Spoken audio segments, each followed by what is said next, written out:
Okay, I started recording. We didn't catch that. We were just talking really even-handedly about people who possibly put themselves before others. Yes, we've been very diplomatic about it. Yeah, we definitely didn't do any swears. I think I said crikey and Rupert said blimey O'Reilly at one point. Yeah. So yeah, I think I was just listening to Baba O'Reilly actually. My God, I never know if it's Baba O'Reilly, Baba O'Reilly, or if it's two L's in Welsh. If it's Baba O'Reilly, you never know, do you? It is a conundrum. So yeah, this week has actually been really quiet for me for some reason. I think I just put a skirt on and didn't watch as many films as I thought, but I did watch two last time that we didn't have a chance to cover. / I forgot about them. So from me, this is the 8th episode, by the way. I've got Ocean's 8, Eurovision Song Contest, The Story of Fire Saga, and I laughed more reading up that title than I did throughout the whole film. Right. And I did laugh. Rocknrolla, Guy Ritchie's 2008 masterpiece, Beyond the Gates, and then we both watched Cobra and Firepower. Yes, we did. I suppose I should mention at this point that we are kind of introducing a new feature. Yes. Just to get through more movies.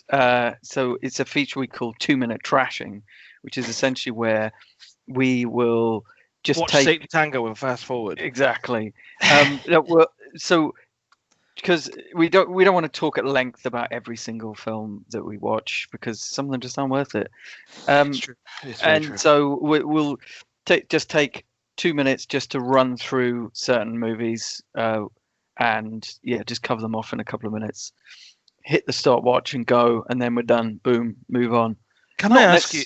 Not necessarily because they're awful films, but just because there's nothing much to say. I just, out of curiosity, want to know what you obviously had this idea because you are obviously making notes or watching a film and thought. So I just want to do you remember exactly which film that was that made you think? Basically, it's almost like the stamp of generic approval, isn't it? It's not bad. Well, it was more because I just looked at the sheer number of films that I'd watched because I carried over a load from the week before as well, if you remember. So I figured I need to get through some of these a bit quicker, and they're not all worth talking about at length. But the ones I will talk about at length will be Cargo, Street Kings, Flight, Black Rainbow, JFK, The Gunman, The Highwaymen, and D-Tox, aka ICU.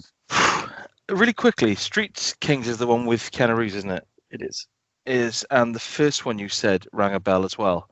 Cargo? Yeah, that's the one with Martin Freeman. It is.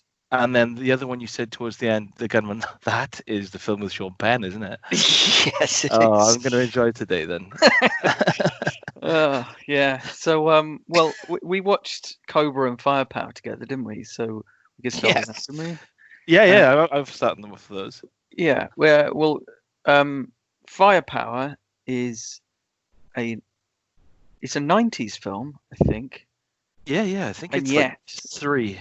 Yeah, and yet it could have been made at any point between 1980 and 1995, to be honest. So, and it stars Gary Daniels. Well, sort of. Really, the star of the show is Chad McQueen, Steve McQueen's son. Oh, that's Steve McQueen, the other one. Not the other, yeah, not that one. So it's about it's set in the future, 2006. When they're still playing the Super Nintendo, according to Chad McQueen and his family. And the Super Nintendo are known for its vector graphics, of course. It's astonishing, isn't it? Because like wireframe polygon. That scene. And they're sitting on the most ridiculous couch I've ever seen. Yeah, it's like a curled hair or something. It's weird. It's so true. It is like that. Yeah. It's like you think, oh yeah, you create the crash over. Just sleep on the. Oh, hang on. Hang on, I can't really lie on this. It's too thin. It's too thin, and it's in a massive curl. Yeah. So anyway, so that Firepower. Yeah, it's set in the future, and they're trying to basically this Ultimate Warrior. What's his real name? James Hellwig. Yeah. So he's the big bad guy, and he escapes custody and they basically have to go and get him back. So they do this obviously by going to this club, this underground club. They call it like it's almost like it's a tie into a previous film we talked about called Jungle Ground, where they call it like the Hell Zone, don't they? Oh yeah, It's of course. like There's a whole section of the city, like which is supposedly like walled off and like a place you'd never want to go, sort of thing. But just the roads just go into it. There's nothing stopping people from just blocked driving. off. There's no like gate or like police presence. It's just like you just drive across a bridge and you're in this supposedly like amoral, unregulated zone which people can just freely drive in and out of. Of course, we know it's just an industrial estate outside my steg. So yeah, they go to this club, and the way they get to, I don't know, they do the investigation. The way they want to get to Ultimate Warrior is by joining as fighters in this kind of death arena thing, and that's it really. So it's just really an excuse for a load of like fights in an arena before they get to the big bad guy. Yeah. The problem is really Gary Daniels' hair. I know. Gary Daniels' hair is staggering in that film because it's long. It's like shoulder length, possibly even longer, but it's really, really tightly swept back. So like with the hair like gel yeah. at the front. Yeah. Yeah. And then once it emerges from like the bobble sort of thing, it just plumes out like an enormous cloud of hair at the back. It's so good. And of course Gary Daniels is really, really ripped and solid and can actually fight. And then you've got Chad McQueen, who's just sort of slightly out of shape, looks like Mickey Rourke in Barfly, but they're both meant to be kind of equal fighters. It's like, yes. Yeah, it's like clearly when you see Gary Daniels in those, because there's a lot of just Gary carrying the fighting, and they're against people called like the Viper, the Warlord, and all that sort of stuff. And obviously, Ultimate Warrior's character is called the Swordsman, even though like when he gets a sword, he's actively average with it. Yeah. It would make more sense if he was called the Hammer. Because with his physique, because he is huge, it would be much more threatening and make more sense with his build. Yeah, he could be called the Hammer, the Sledgehammer, but instead Gary Daniels is called the Hammer. Yeah, because his name's actually Sledge. But that doesn't make sense either, because Gary Daniels is quite sleek and he's got more guile. He's not really a hammer, so that doesn't make sense either. Anyway, so it's pretty bad. But it's got loads of action. Loads of like one-on-one fight scenes, and that's fine. Some of the fighting's pretty good, just not when Chad McQueen's on the screen. No, looking like Michael Madsen, complete with forward neck carriage. That was what I was going to say. It's a very marked difference in quality when you see Gary Daniels, who, in all fairness, in every film we've seen him in, is a capable fighter, and you know when it's filmed well, that really comes across. But then, of course, when he leaves the ring and Chad McQueen comes in, it's just like a sort of a slugfest. Yeah. And he wins against people you think you would not win that fight. It's to its credit, it has one quite good twist in it, an unexpected moment, which does keep it interesting to the end. Yeah. To the end, when aren't they like walking around a building and then all of a sudden they're on a roof, which seems to be like a running theme in films we watch. They're inside a building, like deep inside a building, and then he walks through a door and suddenly he's out on the roof. It's like there was no moment when he went up any stairs. He came in through the basement. Anyway, yeah. But a good, decent action film. But yeah, it's enjoyable. It's enjoyable when you watch and just think. When you kind of break the plot down, you think, why when they have to join this underground fighting circuit, why didn't Chad McQueen just pose as like his manager? Yes. Well, but there's a lot of questions. But yeah, it's decent, and like you say, there's a decent little moment in it that kind of is very unexpected, and then it's a decent action film. Classic PM entertainment. And then we watched Cobra with Sylvester Stallone, which is obviously a bit of a cult classic, I suppose. Which he plays a ridiculous. He is a cop, but he's like a kind of rogue cop, isn't he? They bring in when they need to just, when the dialogue is done and they just need someone to take action. In fact, if he was Irish, they could have called it Rogo Cop. If only. Drink that in. Yeah, so I did watch a film in which he is meant to be Irish American, because his name's like Malloy or something, and it's like, yes, I'm not sure. I'm not sure It's like Sylvester Stallone really comes across as classically Irish. Anyway, so there's a hint of Death Wish going on in the kind of lamenting the police protocol and like saying, oh, you can't speak to these people. You can't have any kind of diplomacy or anything. You just got to shoot people. So, but at least he is a cop, I suppose. So, but yeah, the plot seems mostly driven by the incompetence of the police. Standard in 80s action films, isn't it? This was 86, and yeah. So the basic story is that Brian Thompson I guess he leads this gang like of cults, sort of. cult of like social Darwinists who believe only the strong should survive, which gives them an excuse just to go around murdering people, really, causing chaos. Yeah. And like clinking axes together and stuff in a warehouse. Which I gotta say that this film, when we watched it, and obviously we'll talk more about it, but when we were watching it, I said this feels like it's been really cut to within an inch of its life, because it shows these like businessmen clinking axes in a warehouse, and it shows that scene multiple times as if this new world order is like a real genuine like worldwide threat, and yet there's no one seemingly at the head of it, and their kind of motivations are like really just appear to just be killing people, and there's no real reason for it. And then when I went online, I was reading about it, and IMDb, apparently 40 minutes were cut out the film. Whoa! So it's really been hacked up. I'd love to see that. It'd be amazing. It'd be like Heat or something. I'm sure it'd be just as good. It is interesting that in Cobra, Sylvester Stallone's character does operate basically as judge, jury, and executioner, and then of course he went on to play Judge Dredd, and Judge Dredd, of course, is satirizing the precise kind of culture that Cobra espouses, if you like. So that's kind of interesting. Can you imagine that was lost on Sylvester Stallone somewhat? So I don't think he really had that in mind when he signed up for Danny Cannon's Judge Dredd.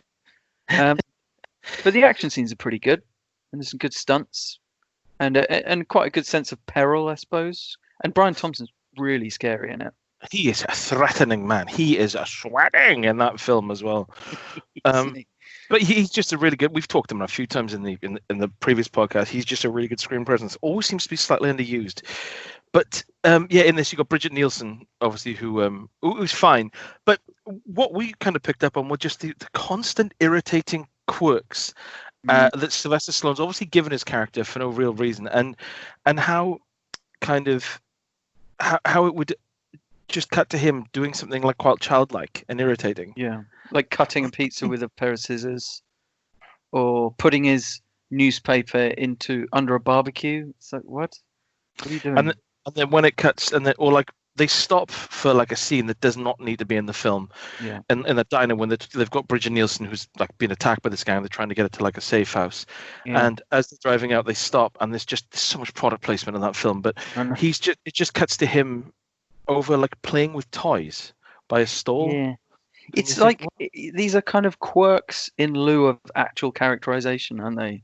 It's like, I think I said at the time, it's like they made the film, realized that he was a complete blank slate, went back in and just inserted little quirks as if that would somehow flesh out his character, but it doesn't. Yeah. Not that it really matters, because, he's just a guy with sunglasses and a burnt match in his mouth. Apparently did inspire to an extent the Ryan Gosling's character in Drive, apparently. I know that Nicholas Winding Refn and Ryan Gosling were big fans of Cobra, apparently. So I'd be quite happy to describe both characters as a blank slate. Yes, I would go that far. Yeah, I think maybe Drive could have done with more scenes of someone cutting pizza with scissors, to be honest. Yeah, if there's at no point does he put loads and loads of ketchup on his fries and then make a bad joke about it. So yeah, they missed a few tricks there. Yeah, they did, didn't they? Before we get stuck in, I'll also mention that I did watch Red Dragon because you mentioned it last time. Yes. Yeah. So obviously I'm very familiar with Manhunter. I do like it a lot. Michael Mann's Manhunter.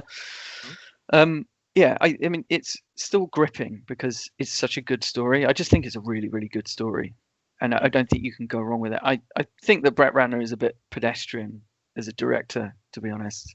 But I thought it was a bit of a blessing in that film because there was nothing flashy and modern. Yes, I suppose it so. was like so pedestrian. It was just like letting these very capable actors act. Yes, yeah. But yeah, I do feel that almost it's pretty much a shot-for-shot remake of Manhunter. Actually, you see what I mean? That if you watch them far apart, you can how they would meld in my mind like they do. Yeah, definitely because they're so similar. The major detour really is the ending, and I don't think either ending of Manhunter or Red Dragon is particularly good. Although Red Dragon is closer to the book, but yeah. I think the bit that annoyed me more, I could get over the editing. I was fine in the end, so that's good. But I couldn't get past Danny Elfman's bloody awful, cheesy, over dramatic music. It was just it was just awful. He's the wrong choice for that. I mean, Danny Elfman's known for he's very expressive orchestral style. Like obviously he's worked with Tim Burton and people like that a lot. I don't think he's got the subtlety or the moodiness. Yeah, and and you can feel the way that they're really shoehorning Anthony Hopkins into it as much as they possibly can, because obviously it was made after Silence of the Lambs was such a massive hit, and they obviously wanted to like put him in as much as possible. But it does have the unfortunate effect of making Will Graham look a bit useless because of course in Manhunter he goes to Hannibal Lecter like once. And it's very brief, but then in this, because they want more Hannibal Lecter, he keeps going back to him. So basically, he doesn't work out anything on his own. He keeps going to Hannibal Lecter and saying, "Have I got this right? I mean, can he just kind of just push me along the path a little bit further, please?" And Hannibal Lecter's like, "Are you sure you're a detective?" Yeah. Why have you bleached your hair? Yeah.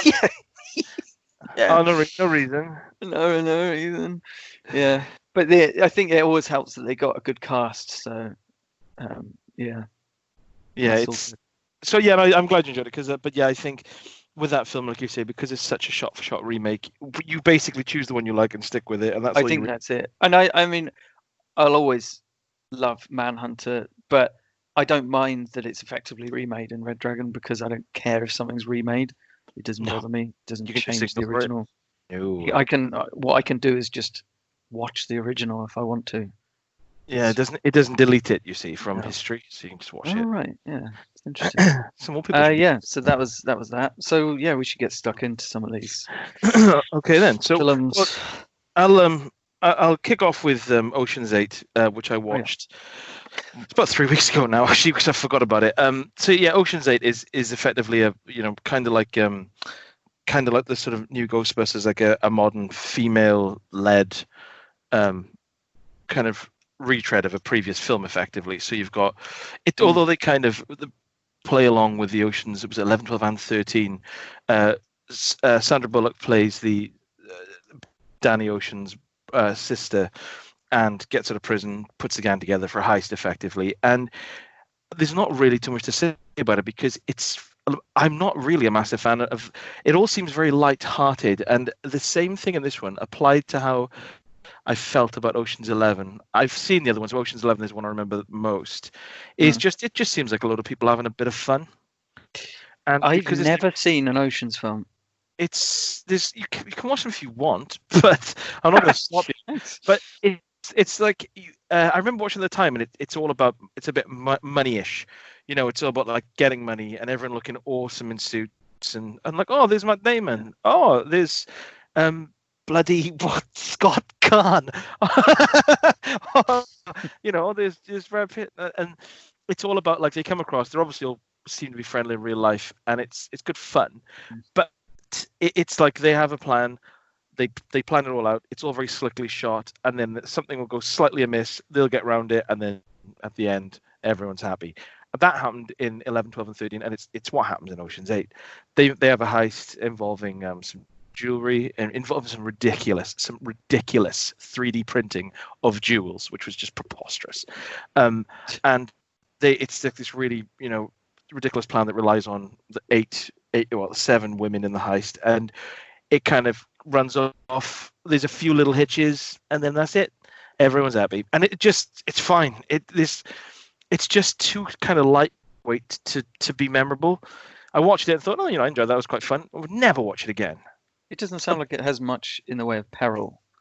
No, it's the same as the previous Ocean films. It's just, they'll say, oh yeah, the guy's going to walk through this door at 8:02, and then you'll take the trolley off him, and then at 8:03 this will happen, and then she'll pick this up from you, and then at 8:02 he won't walk through the door, and they'll all kind of look at each other nervously, and then 20 seconds later he will walk through the door, and they're like, oof, I thought it wasn't walk through the door then.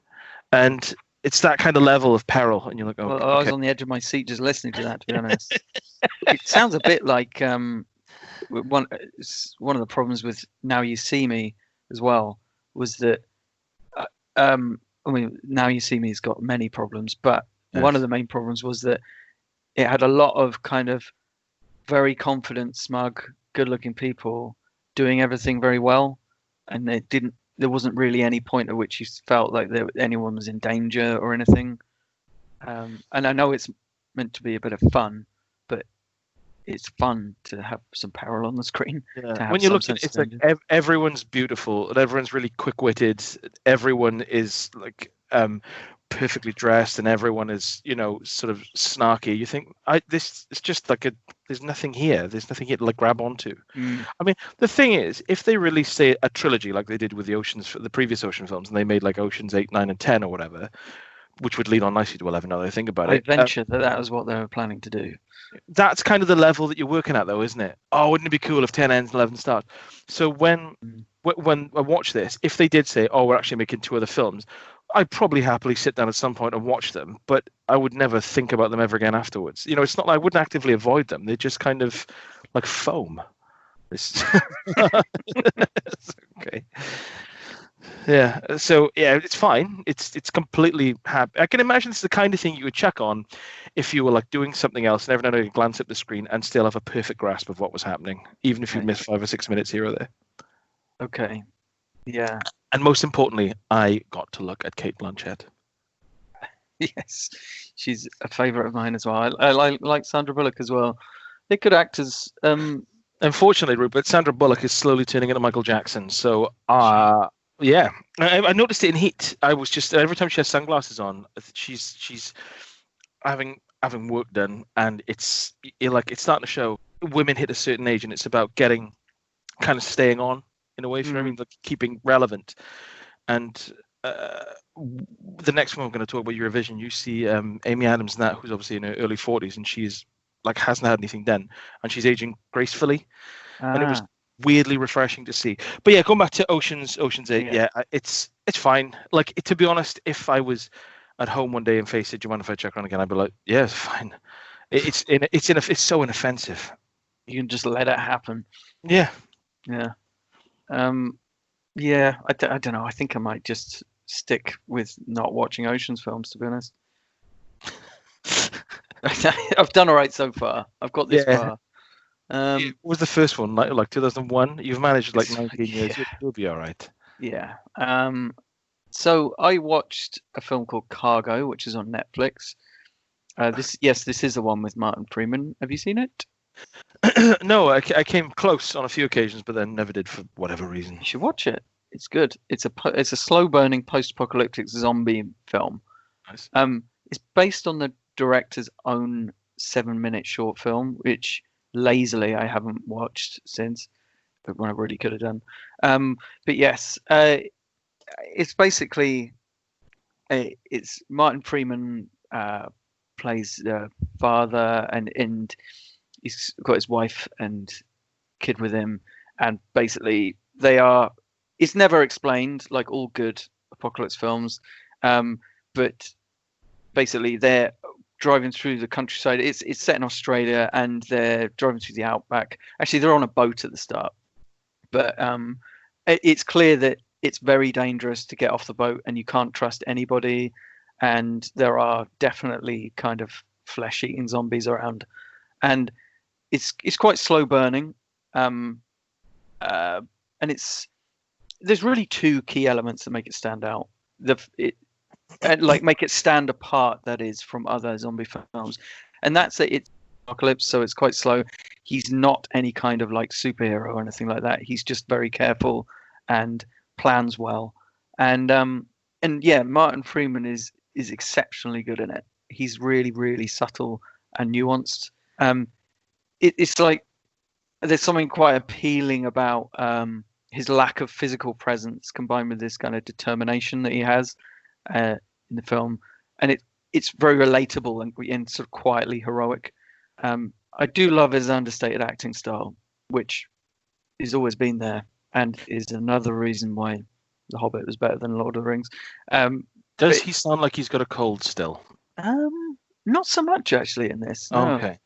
But yeah, he's got this very understated style, and in the midst of these big dramatic events, it's very subtly done. And a lot of, like, especially the early scenes, there's a lot of stuff with Martin Freeman, like finding like deserted boats and stuff like that, and rifling through cupboards and drawers. And I love that stuff because it's all a bit like Fallout, really. So that's exactly what I was going to say. Can't get enough playing of that. Fallout 4, does he get anything done? When you actually break it down, the actual events which occur in the film are pretty standard for the genre, but it's so well acted and well directed, and it's such a kind of unique setting for this type of film that in the end it's actually really, really quite moving.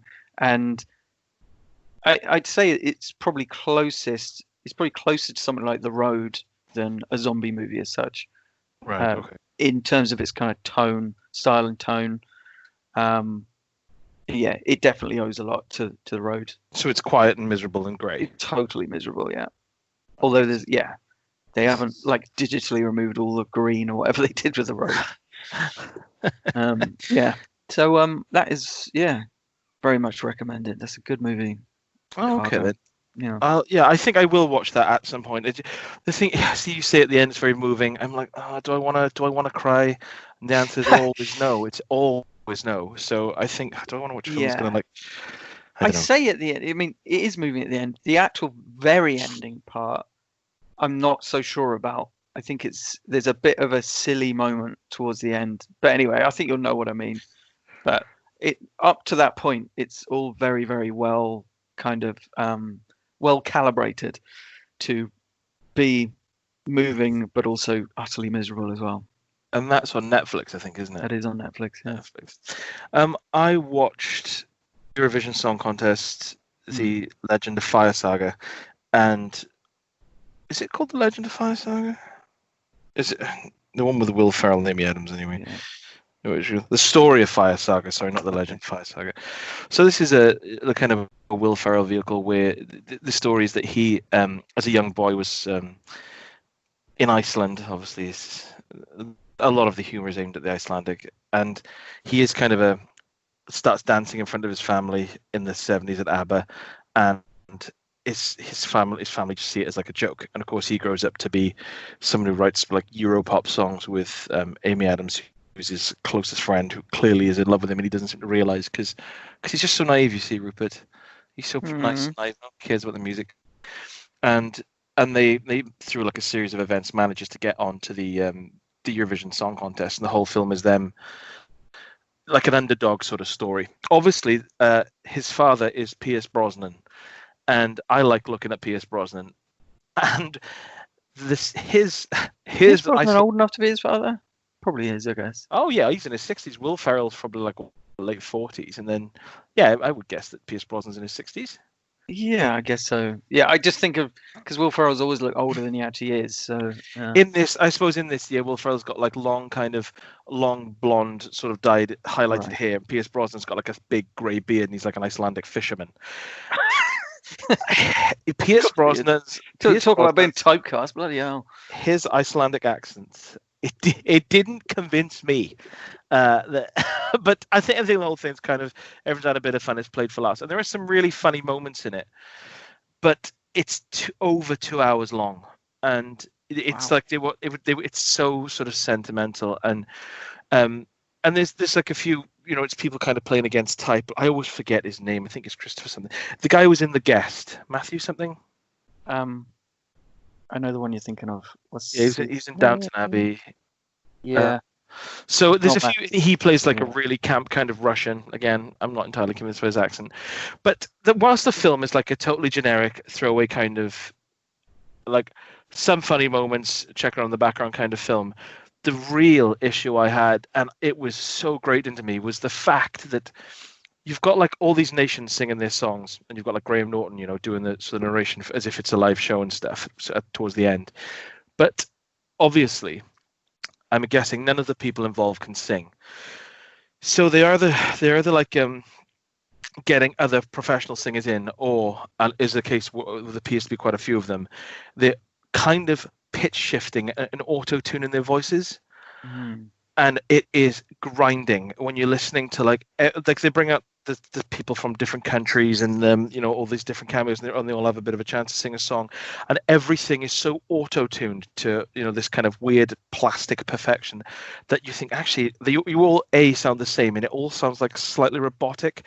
So there's no humor in those songs. There's so much of an artifice. You can't get on board with any kind of natural vocal ability. Nothing's impressive because everything's so treated. Right. So like that kind of whole aspect of it, when they sing in this sort of big song at the end, because it all sounds so to this like awful pop sheen, there's no emotional impact in anything. Right. In any of the music or any of the songwriting, because it's all done for jokes. And yeah, it was, I don't know, when you've got a song that features music so heavily and you're hearing the same songs over and over again, because they play this song like 5 or 6 times, that gets them in the Eurovision Song Contest. Yeah, and it's no wonder it's over 2 hours. Bloody hell. Yeah. And that song is the live unedited version of Neil Young's Cortez the Killer, which is 27 minutes long. So yeah, it was just by the end of it, it was just a little bit headache inducing. So yeah, and the whole, I don't know, the fact that a lot of the jokes are aimed at just Icelandic people, and yet very few people in the game are Icelandic in the film. Sorry, so it's not like they're having fun. It's just like a load of Americans putting on bad accents and talking about pixies, and you think, is that funny? I'm not sure. So yeah, dated. Yeah, it was dating before my eyes, and yeah, like I said, but the worst part of it wasn't the comedy. There were a few parts I did laugh out loud. The worst part is the production of the music. It's films, kind of like the Ocean films, where you think, are the people in the film having more fun than I am watching it? And I think the answer to that is always yes, especially if it's an unscripted comedy with Seth Rogen in it. Yeah. Are there moments of unscripted comedy in it? I think there are moments that they probably took a few takes. Like there's scenes where they'll be like a bit of dialogue, and then it'll kind of cut away, and then Will Smith will sort of just say something half under his breath that they've kept in, and that's often quite funny. And there's a running joke, they've got a song called something like Oopsie Oopsie Ding Dong or something, which I'm assuming is some actual kind of Icelandic kind of novelty song. And when they're trying to get taken seriously, there's a big Icelandic guy, like farmer guy in the pub, who just keeps on shouting out like, play ding dong, and they're like, oh, okay, we'll play it, and then they finish and he's like, play it again, and they're like, we can't play it twice, when will it be enough? And it'll never be enough. And so that was quite funny, but again, there's too many when they go to America, or to, I think it's in France or something, that the thing's being held, and there's too much kind of posturing and going around and marveling at like this fame, this like fleeting fame, and not enough focus on it actually being funny. Right. So, well, I have no interest in Eurovision Song Contests, so I can't see myself. I know we have friends and family members who like. I don't know if it's. I've watched it once with my nan years ago, and I just found it really tedious. But I don't know if people watch it now as almost like a kitsch thing. I mean, I watched it a few years, 2 or 3 years ago, and for the first time all the way through, and it struck me that like one Eurovision song is funny, but 4 hours of Eurovision songs with filler is not funny anymore. So, oh right, yeah. So I'm not sure I can do this one. I'm not sure I can do a 2-hour movie. Yeah, Dan Stevens was the guy, by the way. Dan Stevens. I think of the Matthew. But yeah, he needs to do more films like The Guest. Yeah, that's clearly his forte. Good. Yeah, it is a really good film. But I didn't watch that, Rupert. I watched your version. You did, didn't you? I did, yeah, unfortunately. Admittedly, I am not the target audience. So. Well, yeah, I suppose, but still, you still have the right to an opinion. So go on then. What did you watch? Did you watch? Well, I'm gonna do a I'm gonna do a 2-minute trashing now. Nice. Okay, here we go. Shall I time you? Are you going to try and do this? I don't know whether we really necessarily need to. I'm sure it'll be about 2 minutes. So I'm going to talk about L.A. Vice, which is on Amazon Prime, which is a very cheaply made film from 1989, directed by Joseph Meary, one of the founders of PM Entertainment, as we know, Richard Pepin and Joseph Meary. PM Entertainment being the spiritual successor to Canon Films, of course. They made Street Crimes, in fact. Yes, which is good to a point. Yeah, and Cyber Tracker with Don the Dragon Wilson. Anyway, so it's about a cop called Chance who shoots first, asks questions later, obviously. He invites his old captain / mentor guy to help him rescue a kidnapped woman.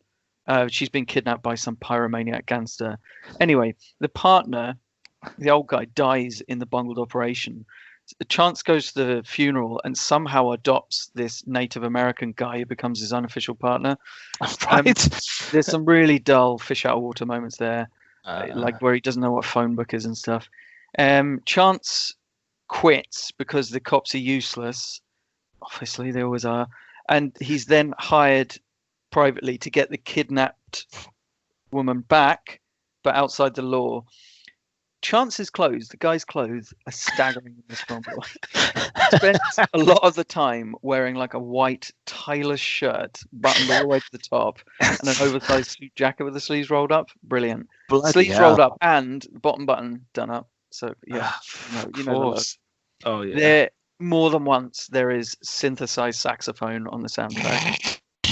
It's amazing. Yeah, the pacing is all over the place. Some scenes seem kind of just improvised with these really awkward silences and overlapping dialogue. And I was wondering, were they actually improvised? But no, then I thought, well, probably not. No, probably what happened is that they just didn't have enough time to really do a load of takes. So they just cut and printed one of the first takes or whatever. All of the performances are terrible. The sound quality is shockingly bad. The cinematography is just static and the direction is really flat. Some of the lighting's okay, kind of a bit of a smoky, kind of seedy atmosphere. There's too much of a convoluted plot and these deeply unfunny dialogue scenes and not enough action, so it's not really worth a watch, that one. That's L.A. Vice. Is there anyway? That was 2 minutes and 20, so fair play with that. But what is there anyone in this film that I would know? I don't think so. I didn't. Normally I would make a note of anyone who I recognized, but really I didn't recognize anyone in there. If I don't recognize them, though, I won't mention the actor's name because you don't know who it is. But yeah, it's just sucks really. I'm just typing it in now quickly before we move on. 1 hour 22 minutes. Oh Jesus Christ. Oh my God! There's the people in this. They're not even on IMDb. It's just a load of blank. Oh, no, you're right. Bloody hell, this film. How you settle on these. And what was that available on? That's on Prime. Doesn't sound like a very Prime film. They should have all these films like this and Street Crimes on like a Prime sort of spin-off channel called Whoops. So, just PM Entertainment, really. Yeah, PM Entertainment.net. Yeah. Shall I go into my next proper one because I've obviously got quite a few to get through. Yeah, please do. I'll go into Street Kings then. Street Kings is available on Prime also. So this is directed by David Ayer. I know this name. Yeah, he's carved quite a niche with these sort of LA-based cop thrillers. He wrote Training Day, and Dark Blue and SWAT. His films tend to be they tend to be grounded in this very brutal reality. while the kind of plots themselves are just pure fantasy. It's quite a weird mix, but I've noticed that about his films. He is getting more absurd year on year because his recent films have included the likes of Suicide Squad and Bright. I don't know whether you ever saw Bright, the one with Will Smith. It's Will Smith, and it had Joel Edgerton in it, and I almost watched it on the strength of Joel Edgerton, but I didn't.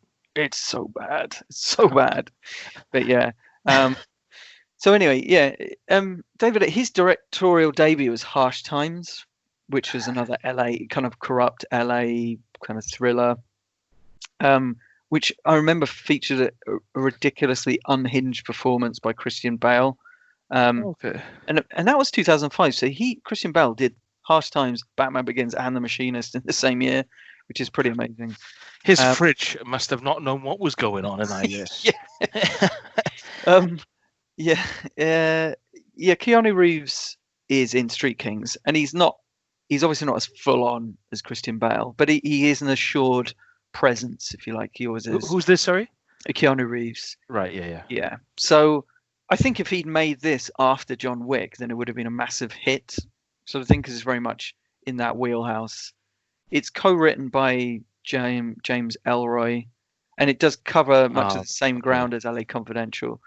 It kind of starts. I think I saw this. It's 2008 or 9 or something, isn't it? I think it. Yes, it was about 2008 or 9. Yeah. Yeah, I've seen this. I think I saw this when it very first came out. Sorry, go on. Yeah, it starts off with him going into like a drugs den. Well, there's people. It might be sex traffickers, I think, because he's saving these women or these girls. And so yeah, he goes in there and saves these girls.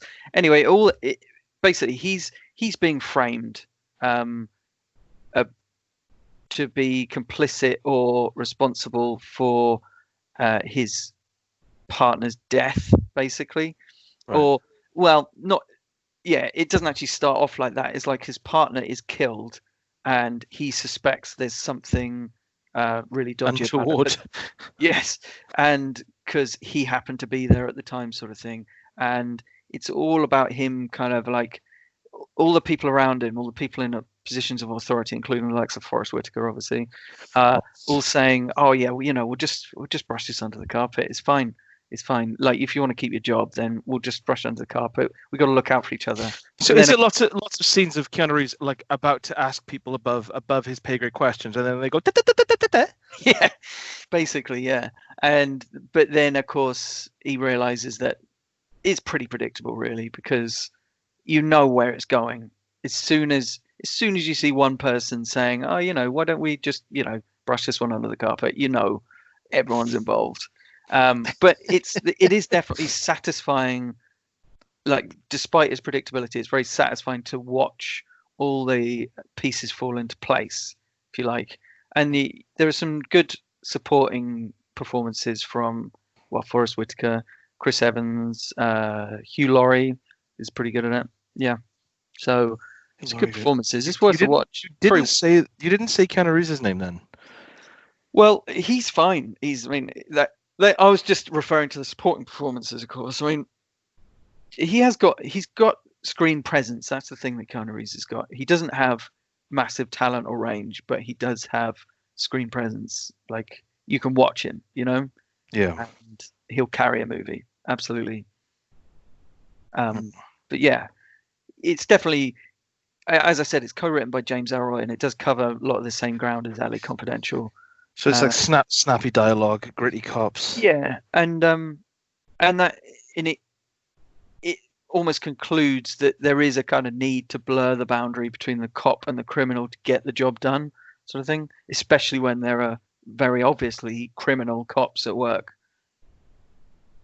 Yeah. Yeah, I did enjoy it, but I don't know. It's kind of predictable. It doesn't really do anything new particularly, but very watchable. I think I am going to watch that because it has been on the cards for a while, and I do like Keanu Reeves. And I've started watching 2 Keanu Reeves films in the last month, and they've both been so bad that I've just stopped after 15 minutes. Like, I didn't even want to make it through them to talk about them. Was one of them So Lake House by any chance? one of them was Replicas, and the other one was Evolve. Ooh.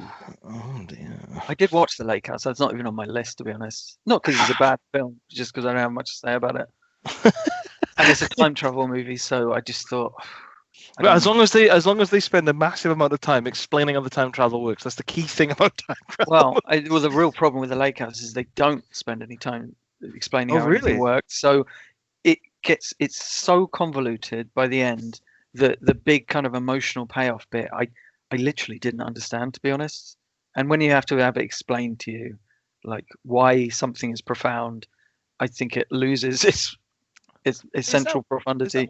Is that Winona Ryder or Sandra Bullock in that? Sandra Bullock. Sandra Bullock. Okay. Yeah. Yeah, I'm going to watch Street Kings. I might even do that tonight, because I think that's all I needed was that little push. And I think that would have been before I kind of really knew who Christian Bale was. So I'm trying to think of the first time I sort of saw him, because I didn't watch Batman until years later. So yeah, I'm up for watching that. Yeah. Refresh my memory. And it's always good to see Forrest Whitaker. So what have I got here? The next on the list. Oh, the next on the list is Guy Ritchie's Rocknrolla from 2008. And I watched this a very long time ago, and remember really, like kind of enjoying it. But Toby Kebbell's character really got up my ass and laid eggs, because in the film, I understand he is supposed to be irritating, but at the time, he really just got on my nerves. And watching it again, knowing now he's like not just seeing him in that and not understanding who he is, and knowing like the work he's gone on and done, sort of thing, like with Planet of the Apes films, I watched it with a slightly different glint in my eye, not just looking and thinking I wish you weren't on the screen because you're just this irritating. The whole thing about like a junkie with a heart of gold, it just got on my nerves. So the last film I saw before Rocknrolla, the Guy Ritchie's, was, and I've seen it twice. I watched it once before, and it's Revolver with Jason Statham. And I remember watching it and not really understanding it and thinking that was a bit crap.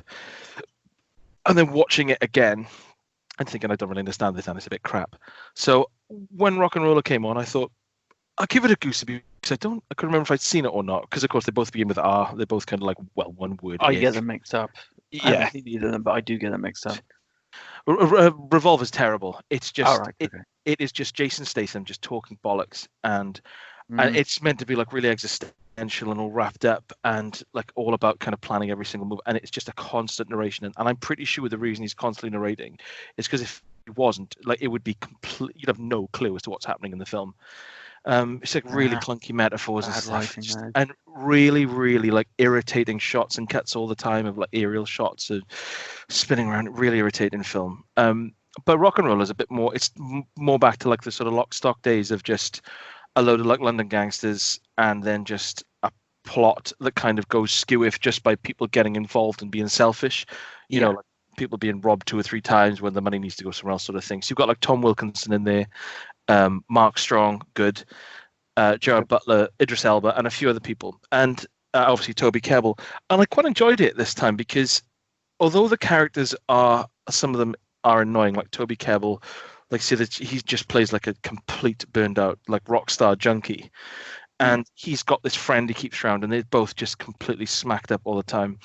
But then Toby Kebbell's character Johnny Quid is just constantly just going off on these sort of pseudo-intellectual monologues, and that is what broke me the first time.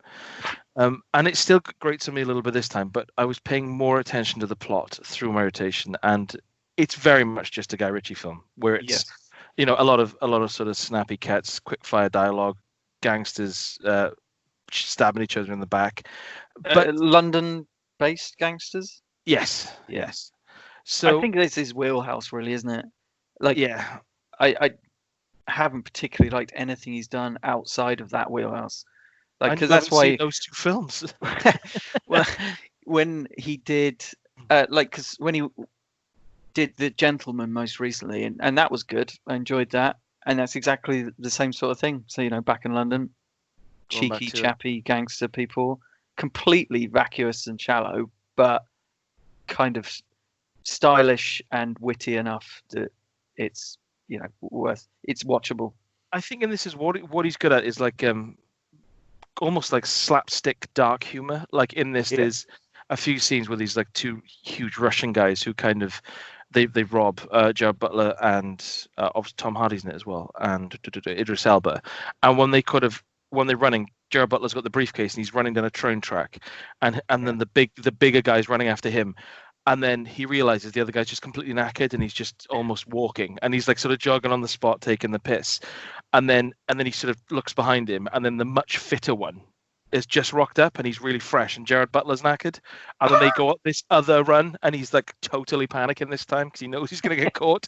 And the moments like that are funny, like the sort of clever little set pieces. But like you said, there's never enough to them to make me think, oh, do you know what? That's a great film. It's always like enjoyable, but it's like it's all kind of surface level stuff. Yes. Yeah.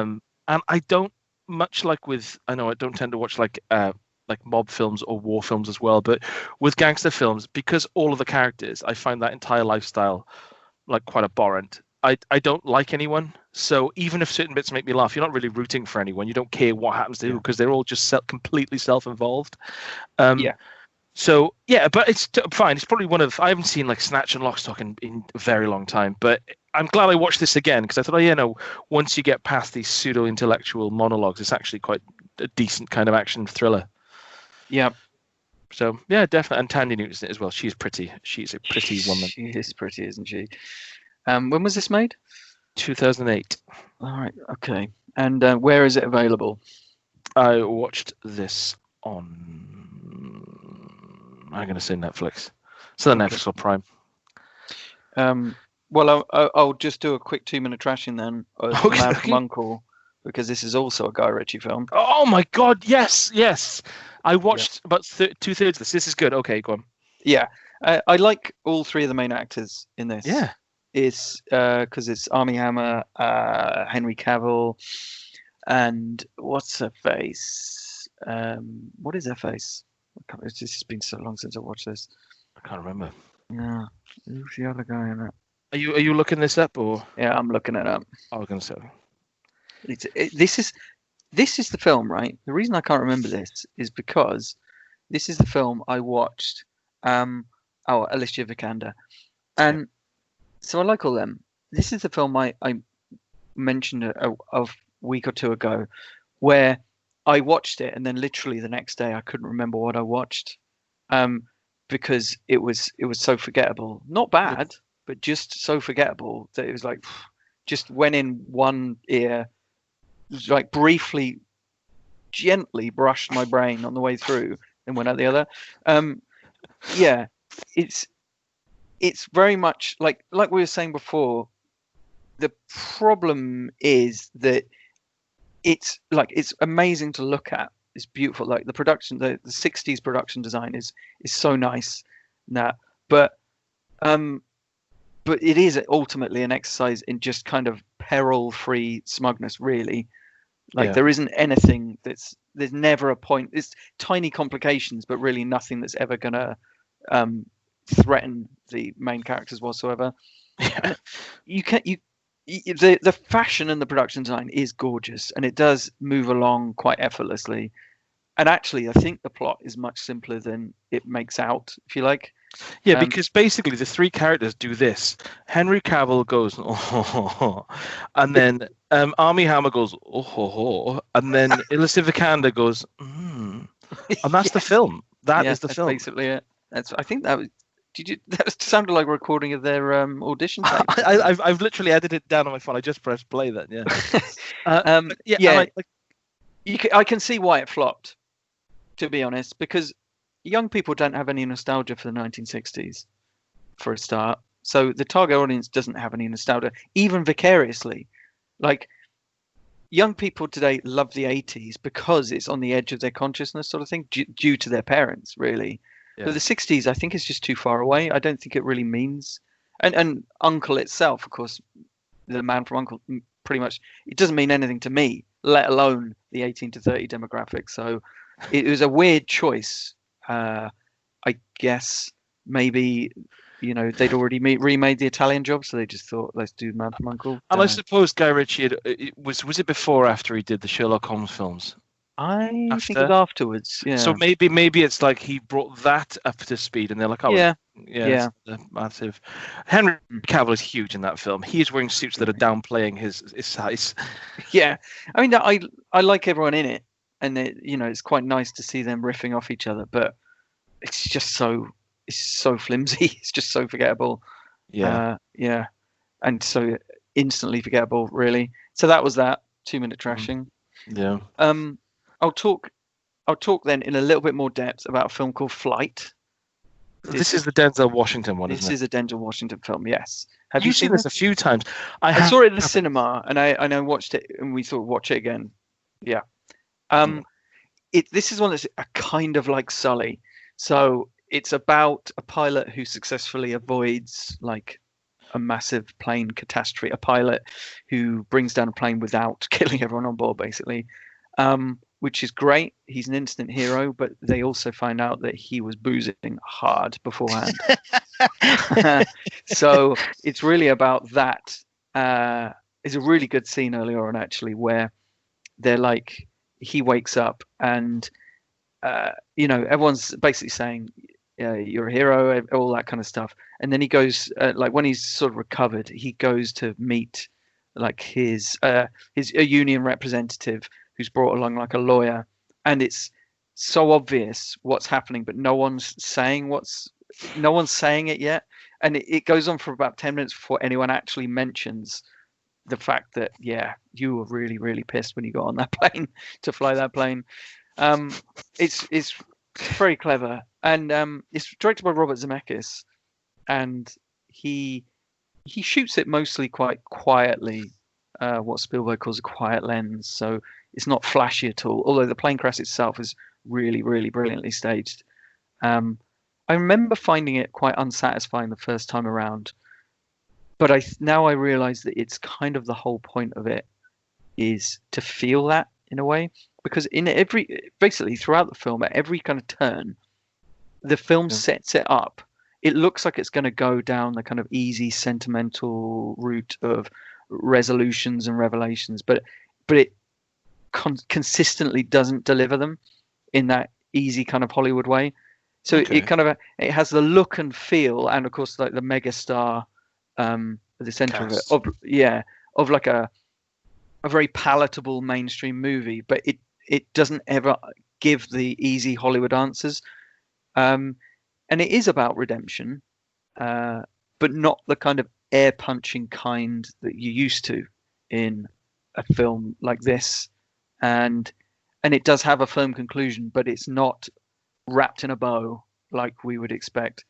And I do like when big Hollywood movies kind of will confront or upset our expectations and give us a bit of a lesson in disappointment, really. And so I think it's very much a grower rather than a shower, and I can see myself coming back to it again. I may watch that. I'm just thinking though, with this film, the whole premise. So I'm aware of how many people are involved in flying a plane, and if he was clattered to the point that he sparked out, how does he? Well, it's not quite. He's not literally just necking bottles of prosecco. He is and burping his way through the flight. Yeah. So he at the start, you kind of see him like hungover in the morning, and like I think he just finishes off a drink there, sort of thing. Instantly snorts some coke to get himself back on the level, sort of thing. Makes sense. So when he gets on the plane, people do notice. They say, "Are you feeling okay?" sort of thing. Like his co-pilot's like really, really teetotal Christian guy, and he's like, "Are you sure you're okay?" But of course, you got to remember as well that he's such an experienced pilot, and he's got such status that he can, and so confident that he can just kind of brush off that sort of thing. Oh, I just got a bit of a cold, that kind of thing, or whatever. But I mean, he also, like when he's on the plane, he very surreptitiously necks a couple of vodkas as well.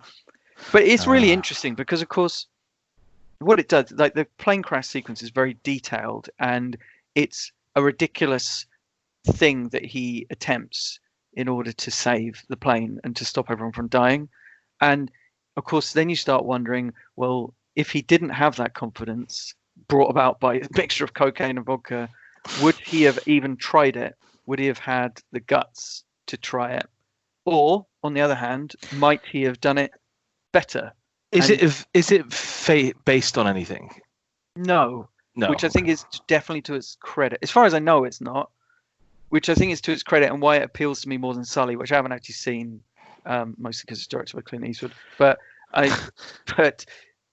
And I think that is a real advantage to it, because it can, rather than slavishly like sticking to the kind of points of reality, and not wishing to offend anyone involved. Yeah, all that kind of stuff. Instead, it can just make him as kind of abhorrent in his behavior as it likes. It can ask really hard, direct questions about, was he right to do what he did, and is his punishment fair, and all this kind of stuff. But it's good, and it all leads up to a kind of court case at the end, which does not go the way you think it will. And that's what I mean about it being like, right, okay, he's building up to something like a big moment of like redemption, but it doesn't quite arrive in the way you expect, but in a much more subtle way. And I think that makes it a very unusually intelligent and quite original in a way Hollywood movie. Oh, that's a good sell. Yeah. That is sounding a little bit to me like film of the week, Rupert. It could be. Scrolling down my list, yeah, maybe.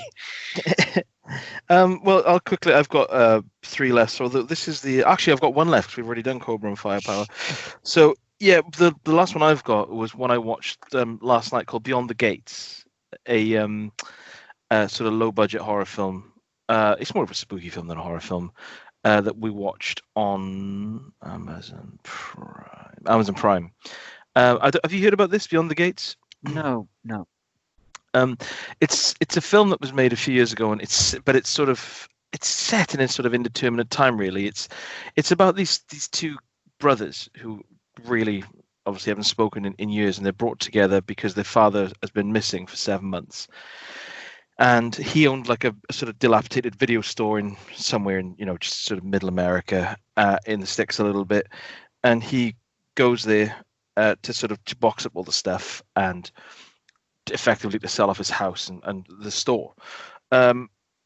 So the film it's got a very kind of 80s streak running through it, but it's not actually set in the 80s. It's obviously like it shows the store opening in 1992, and then the kids just turn up and they just say their father's been gone, and they're obviously grown up and moved away. So I would assume it's like set probably in like the mid 2000s or something.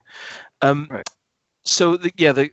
What I loved about this the whole thing about like them being in a video store packing it up is, I used to work in a video store. I love that shit. I was loving it, looking at the shelves and stuff as they were just chatting and packing everything away. What was weird though was on the shelves are clearly loads of like blank tapes, loads and loads of like handwritten copies, and you think, I don't think that would be legal to just make copies and chuck them on the shelves, to be honest. So the whole story then is they managed to get the key to his office, which they've never been in, and he has been playing this video board game, which they reference a lot. That they used to play these kind of games like Atmosphere, the VHS board games. Oh yeah. Which is fine. And to be honest, I was looking at them and I thought, I'm going to see if any of these are on eBay, to be honest. But yeah, this one called Beyond the Gate is Barbara Crampton appears in it, which is fine. Good. And it's just very weird. It's ostensibly like, you want to play Beyond the Gates, 3 players set at the board. And then she just starts sort of, as they're playing, saying things like, oh, if you want to save your father's soul, you've got to find the 4 keys. And they're like, what? And it becomes obvious that it's very much aimed at them, this board game, and there's more to it than meets the eye. So it's fine. The setup is perfect for a low budget horror film because it's all 80s throwback stuff. It's loads of VHS action. It's Barbara Crampton, and it's like spooky stuff going on in the house. The film does lose its way towards the end when the lack of budget shows. So it's all well and good when these sort of odd things are happening, and there's a second or two of like CG gruesomeness followed by some practical effects. But then at the end, when it's like it obviously like as opposed to getting explored, it just explodes. You can tell, that the budget's sort of showing here.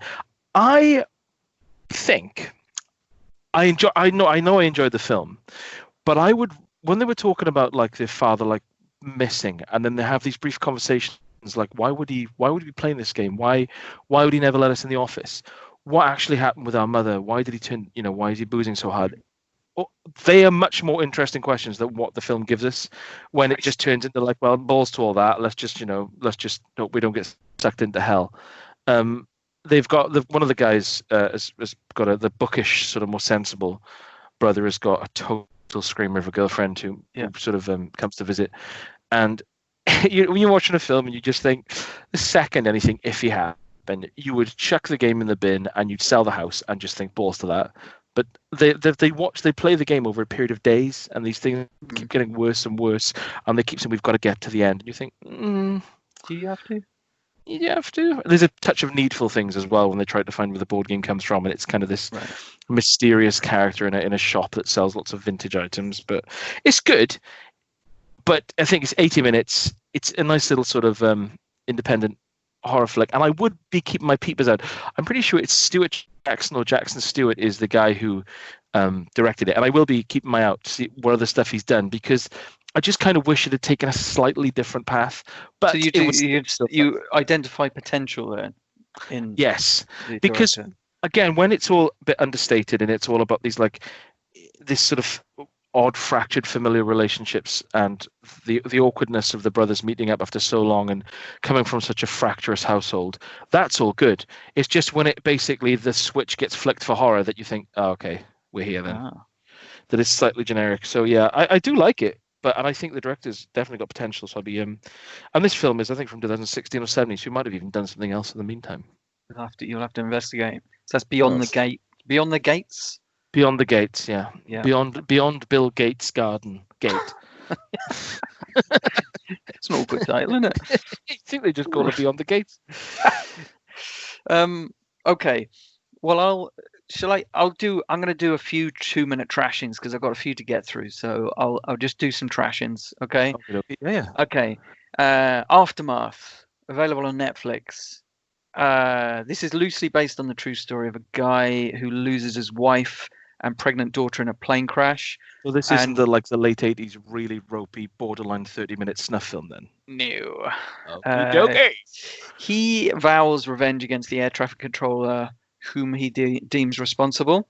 The problem is, with this film, the main problem is that you have Arnold Schwarzenegger as the grieving father, who is one of the most limited stars of his generation, and up against Scoot McNairy, who's one of the most talented character actors of his generation. So Arnie is solid and stoical, but he doesn't have the nuance to kind of act with his eyes, if you like. You're talking about like Philip Seymour Hoffman in Red Dragon, where you can see in his face he goes through a whole roller coaster of emotion within seconds. Arnie just doesn't have that, and so it's quite limited by that aspect of it. It's also pure misery porn as well, and in that way I think it's a little bit disingenuous about grief itself, about the many faceted nature of grief, the fact that it's just misery, and in a sense it's kind of no more sophisticated really than a Death Wish film, in the way that it's just right, I'm grief stricken, I must kill sort of thing. Really, there isn't much more to it than that. I'm grief stricken, I must Harry Hill. And part of the problem, as we alluded to before, as you alluded to, was that it's hamstrung by being based on real events. So of course it needs to maintain this kind of respectful mournfulness throughout it, which isn't very helpful or exciting. And I don't think it has anything new to say at all about the agony of bereavement. So I think it's not worth watching. It's just miserable, really. Okay. Another 2-minute traction. Brief. Okay. Let's swiftly move on to Risky Business on Prime. Yeah. Risky Business. This was Tom Cruise's breakout hit, and it's on Prime now. So that was quite a nice surprise. And on the surface, it looks like it's going to be pure like John Hughes teen comedy, effectively, because basically this rich kid he's left alone by his parents while they go on holiday, and he ends up making this temporary brothel in his home. You can imagine how that would be like an amusing teen sex comedy sort of thing. But it's actually much more. I was quite pleasantly surprised because it's much more of a kind of black comedy satire. Okay. Sort of in the same vein as something like Heathers, not quite as dark, but it's very cynical about American capitalism. And because basically this series of events that leads him to having to create this brothel in his house is ridiculous, of course. But it is that very enterprise that actually gives him a way to get into Princeton University, which is what his parents are like expecting of him, sort of thing. Because he's been so enterprising doing this, then actually it's the thing that gets him into uni. So it's kind of ironic, really. And Tom Cruise is just pure charisma, and it's got Rebecca De Mornay as his glacially beautiful prostitute that he initially meets and kind of ends up putting him in this position. She's the prostitute who kind of introduces him into this world, and what's cool is she's like the furthest thing from the classic rom-com pixie dream girl. I mean, she really comes across as someone who can kind of read men and work them to her advantage. So there's kind of this genuine sort of ambivalence about her and a real ambiguity about her intentions towards him, about whether she actually does love him or whether she's just doing it to get as much money as possible. And the score, and the best thing is the musical score is by Tangerine Dream. And what is it? Every film you watch, I know. I don't know how I end up. It's just like I just naturally gravitate towards them without knowing. But it's got one of my favorite pieces by them, which is "Love on a Real Train." And I guess it was written for this movie because it's for a scene in which they have sex on a train. So yeah. So that was a nice surprise. Risky Business. That's on Prime. Okay. I'll do one more quick 2-minute trashing then. Death Wish 4, The Crackdown. Death Wish 4. Right, I've only seen the first Death Wish, and I think you've seen the second one as well, and it's just unpleasant. So yes, I thought that is right. So I'll skip that one. I'll just skip straight to the fourth, eh? Yeah. So what is the subtitle? It's called something, isn't it? It's Death Wish 4. Crackdown. The Crackdown. That's it. The reason being that he is aiming to take down a cocaine dealing kind of empire. Shit. Okay, it's a play on words as well. Yeah. His girlfriend's daughter is killed by an overdose, so he goes to take out all the dealers and that. I mean, what makes it vaguely bearable, this film, is that, like, well, it isn't as viciously unpleasant as other Death Wish films. And it hasn't got like a really just prolonged leering rape scene in it. Does it? So one sec. Does it have a scene where he's like an architect and he's in like Boston? Yes. He's moved cities. I saw this when I was really ill with the flu a few years ago. Really? Yeah, it's like a fever dream to you. Yeah. I was really ill. And I watched films. Yeah, so it's surprisingly tame, but that actually makes it a bit more watchable. And he's also, what makes it a bit more bearable is he's not just stalking the streets, just murdering dealers. He is actually aiming for the top. He's going for the top guys because he recognizes that where it all starts. So that a bit better. Yeah, there's some kind of counter stereotype casting, which is quite nice. There's a black guy in an interracial relationship, and he is also a very the black guy is very urbane, kind of intellectual. Danny Trejo pops up as a henchman very briefly. Very briefly. Is there a scene where he has to pretend to be a waiter in like a country club? Yeah, I think that's the one. I've seen this. Trejo, actually, yeah. Charles Bronson's a bit creaky during the action scenes, and they're pretty lame, the action scenes, really.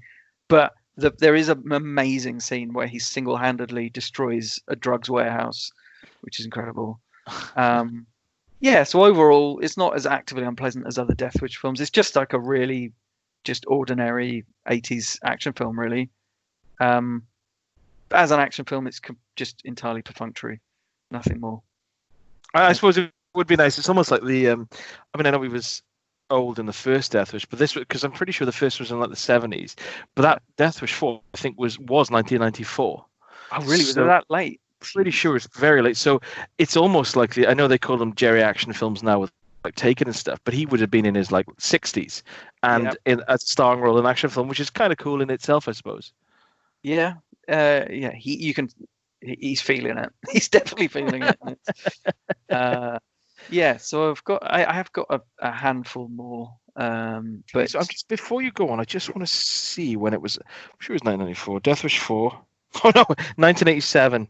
Oh, sorry, right. Okay. 1987. And how old would he have been though in 1987? Maybe he died in 94. So that's right. Yeah. 81. So he would have been 51, 61, 71, 81, 91. Yeah, he would have been like well into his 60s. Really? Yeah. I mean, he looks good for someone well into his 60s, but at the end of the day, he's never really going to do that much. Really quite energetic, I suppose. So how many more have you got to go through? None. You were done, are you? Yeah, I told you I had so few this week. Okay, well, why don't we? You've seen the Gunman, right? Gunman, then. Please do. What were your memories of this film? My memories of this was I'm assuming Sean Penn directed it. He did not. It was Pierre Morel, the one who did bloody what's it called? Taken and From Paris with Love. Oh, From Paris with Love is awful. My memories are just scenes of Sean Penn topless and brilliant. He did co-write it, so there's a reason. Yes, so he did definitely write himself. I think his kind of contribution to the script would have been, can I take my top off in this scene?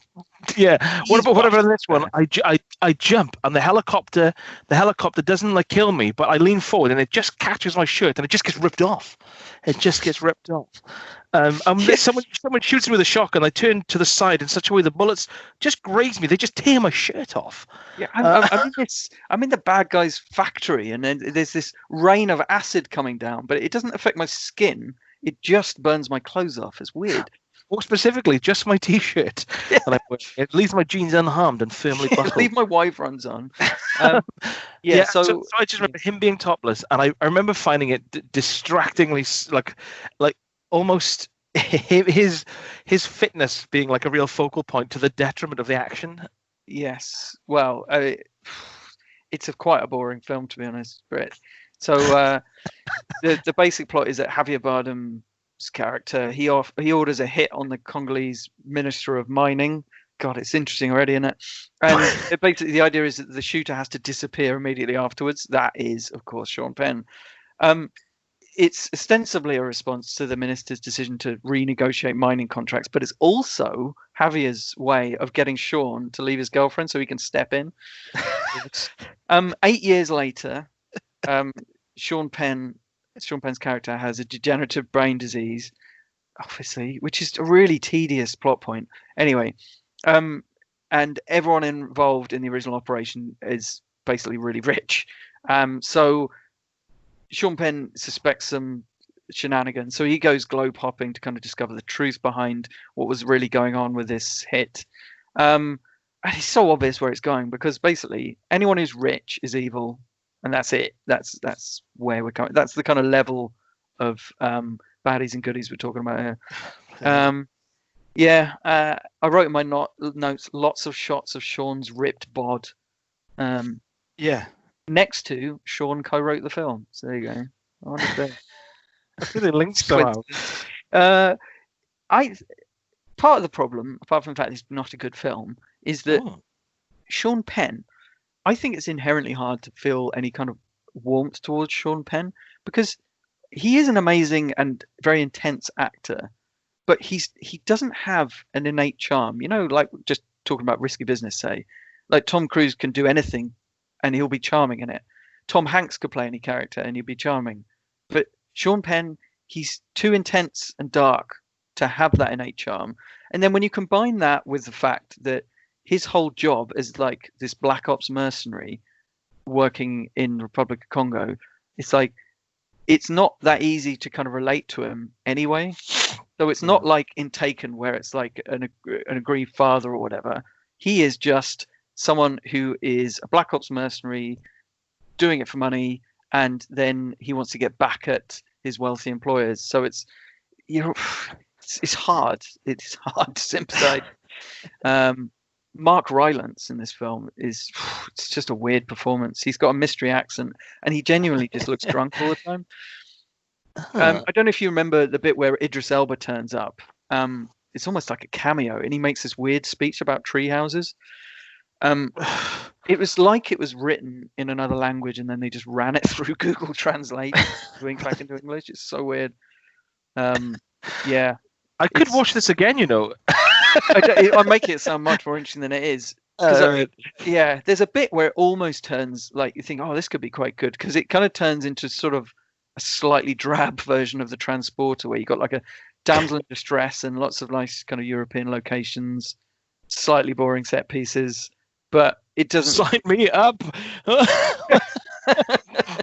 but then the plot just keeps getting more and more contrived, and oh god, there's a bit, right? I realized that the whole thing about him having a degenerative brain disease, right, is just, as far as I can see, for one scene where he corners Mark Rylance and he's about to shoot him, basically, and then he just spins out and collapses unconscious, and Mark Rylance rifles through his pockets and finds like a notebook with all of like with his like home address and stuff on that on there, so he can then go and kidnap his girlfriend and that. It's amazing. It's such lazy writing. So, why did they just shoot him? I don't know. I really don't know. And I don't care. So yeah, the Gunman wasn't very good. Really no, okay, then I won't watch it. I was going to, but yeah, it's not worth it. No, it's because it's not amusingly bad. It's just bad. So it's all on you now. So yeah, I'm just. You're just listening to my dulcet tones now. Listening to the vibrations of your throat. I'll very quickly talk about Springbreakers, which is on Netflix. God, that sounds shit. It's Harmony Korine. He wanted to make this kind of. His idea was to make this sensory experience, but what that really means is just a really highly stylized film, edited just sort of an epileptic pace. It's ridiculous. 4 girls go to Miami on spring break. Lots of booties and bikinis and booze, and they get locked up by the police, and they get bailed out by a local gangster named Alien, who's played by James Franco. You can imagine that you're not going to watch this film, Britt, just based on these descriptions. One of them goes home, but the other 3 become his kind of biatches, if you like, and he basically owns them, and they kind of become consumed by this gangster lifestyle. It kind of made me think of like a Cannibal Holocaust type movie. Yeah, a bunch of naive young people. They go into this, in this case, urban jungle, and they're kind of eaten alive, if you like. So it is kind of like a cannibal movie, but it's all a bit leering. Like there's just constant shots of booty shaking and stuff. And one of the girls is Harmony Korine's wife, who's a terrible actor, and notably absent from the really grotesque scene where the girls make James Franco suck their gun barrels. So we obviously thought that was a bit of a step too far. Yeah, my wife's not doing that. Yeah, because I'm looking at the films he made, like Gummo, Donkey Boy, Trash Humpers. I thought he made that. I just was surprised that would be something he did. I thought it was more experimental stuff. He's always made confrontational stuff, I'd say, but this just seemed a bit shallow, really. I've never felt that you need to sympathize with characters in a film, but you do need to empathize. And I think when it's a sensory experience like this, I think that makes it quite difficult, because really just most of the screen time is just spent ogling, writhing female bodies. So it's fine in that regard, I suppose, but it's not really deep or anything. Personally, yeah, the underlying story is pretty derivative, and I personally found, in terms of like confrontational kind of like neo-feminist films, I thought that Assassination Nation is a better film. I don't think it's very much like it, in fact, but I'm just thinking of like really in your face, like neo-feminist, like aggressive, violent thrillers, and this was not as good as Assassination Nation, which was criminally overlooked. I'll have to watch that. But wasn't Assassination Nation? You said that's not as good as Everly. Nothing's as good as Everly. I'm making a list of these films to watch. Okay. Because I do. Like I said, I need to pick up my game. Because earlier on, I was Faye's got this app called Letterboxd, and she kind of keeps track of the films we watch. And I said, I've only got like 3, and she said, you loser. And I was like, well, morning, darling. So I'm gonna have to up my game now. Have you seen D-Tox? ICU? Weirdly, Rupert, I've seen D-Tox about 8 or 9 times. Yeah, I don't know why. I think it's so generic. I think I've seen this, and I like Daylight, and I put it on. Keep watching it. Oh yeah. Oh, it's on now. Yeah. Yeah. Oh my God. So this is the 2002 serial killer thriller starring Sylvester Stallone.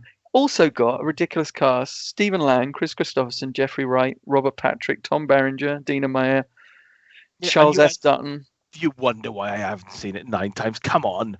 Stephen Lang is in this film for less time than I am, by the way. I don't. I saw his face once. I'm not sure that's true, Mr. Stallone. It's weird because I don't know how much you remember 8 or 9 times you watch it, but it starts really, really pacily. Like the first act is really, really quick, and it's to sort of introduce Sylvester Stallone's like family tragedy and the method of the killer and stuff. And then he's sent to, like, the first 20 minutes, very exciting stuff. And then he's sent to this mountain retreat rehab center with all these other cops, and the film just hits a wall. Yep. It's just like, what happened to the film I was watching?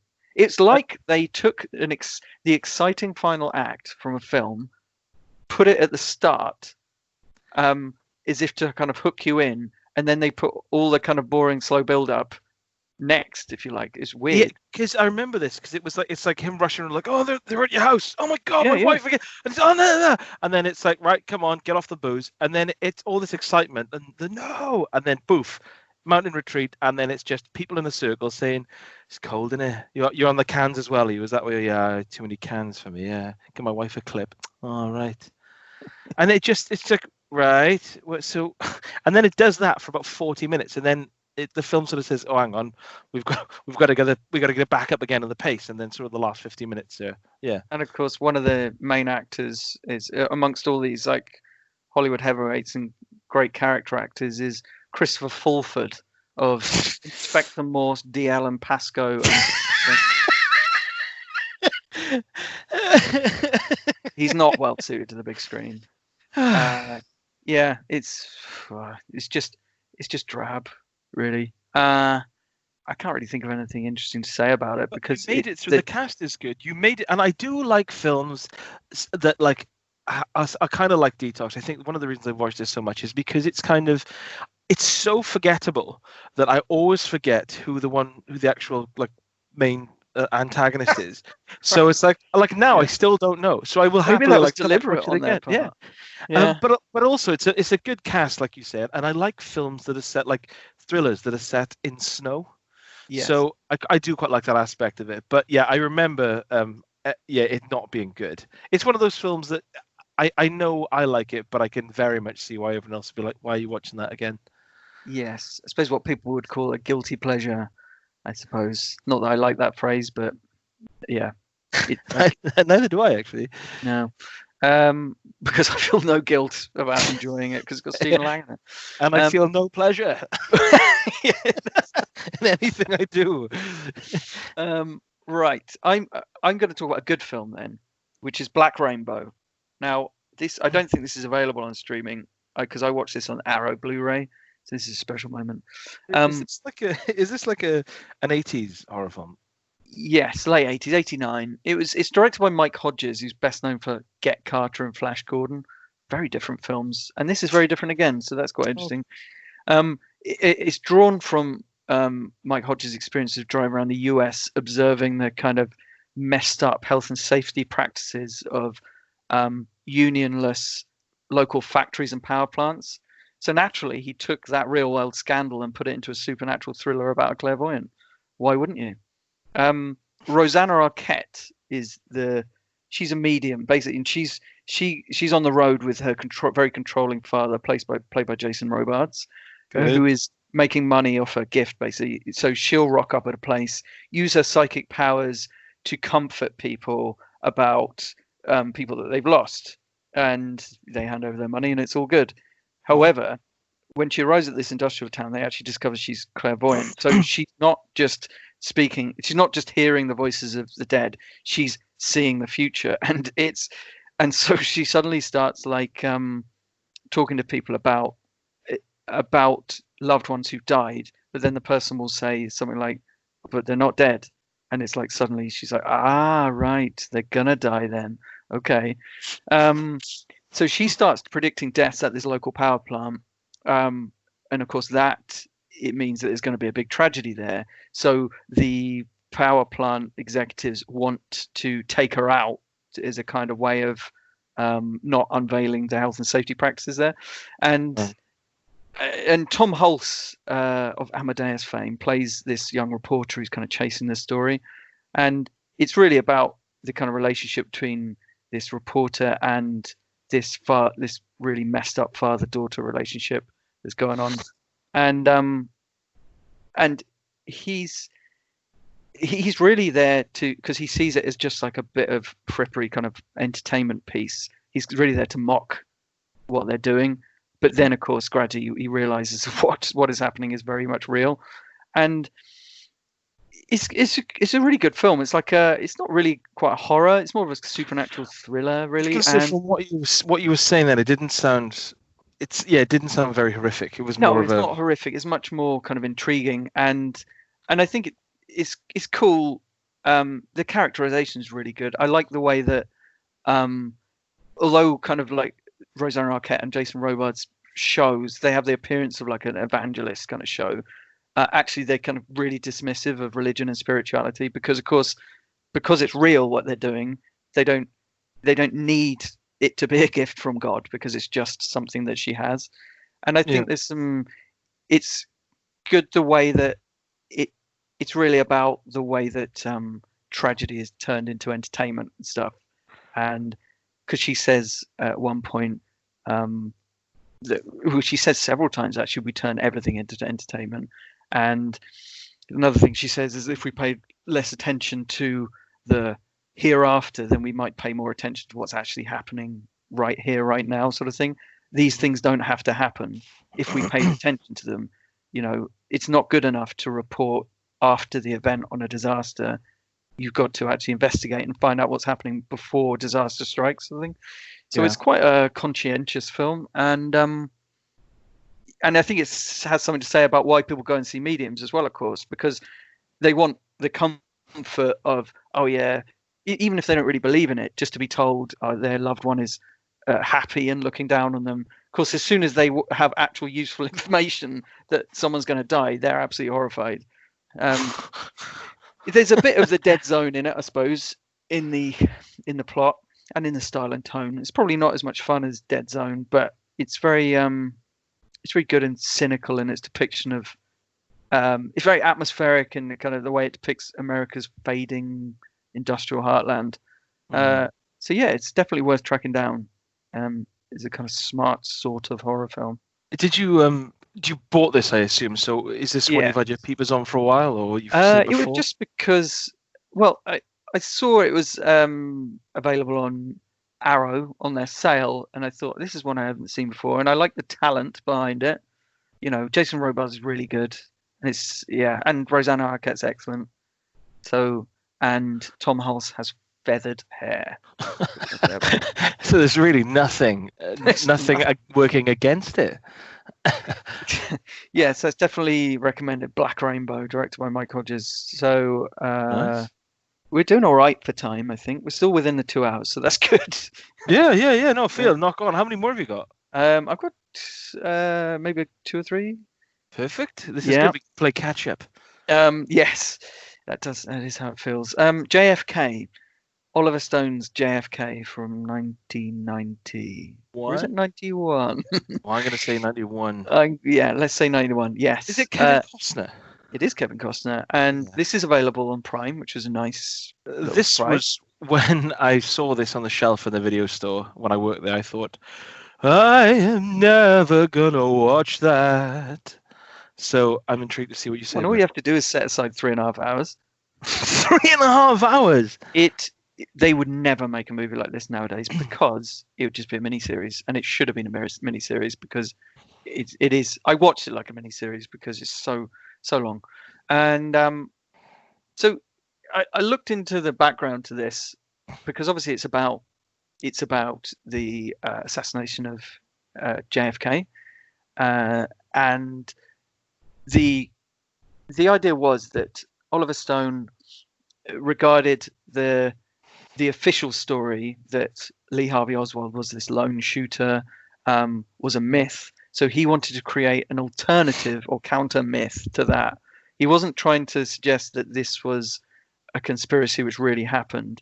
But to be fair, he does bring in some quite convincing kind of arguments to suggest it might have been a cover-up. And in fact, since the film's release, I think there has been an investigation which suggests that there almost certainly was a cover-up.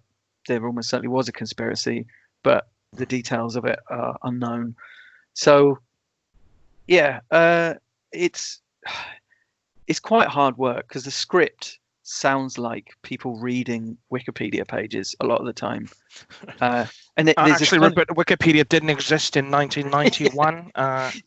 But like there's a definite formula to the way that the very long scenes kind of play out. So what you get is essentially lots and lots of very detailed exposition explaining like who did what to whom, etc. And you'll get some quite annoyingly flashily edited reconstructions over the top. And then after all this, after about 10 minutes, someone at the table will say, so what you're saying is this, and then they'll summarize what's just happened. Oh God! And so he just got through 3.5 hours. Oh yeah, God. It is quite hard work, but I mean, I think that it's got really good quality. It's really well made to an extent, and I think Kevin Costner's excellent in it. Like the kind of weight of the relevance and importance is really written all over him. And you can't really imagine anyone else playing the role, embodying that. I guess maybe Tom Hanks nowadays, but he would have been too young at the time probably. And it is quite a laborious watch, but it is worth it for, like, Kevin Costner does this unbroken 20-minute speech at the end, which is pretty impressive because it goes way beyond just the JFK thing. It's really a call to Americans to look to their leaders with a critical eye. So I doubt it's one of Trump's favorite films, but it's quite an impressive and persuasive speech he gives at the end. So you could probably just watch that online, to be honest. But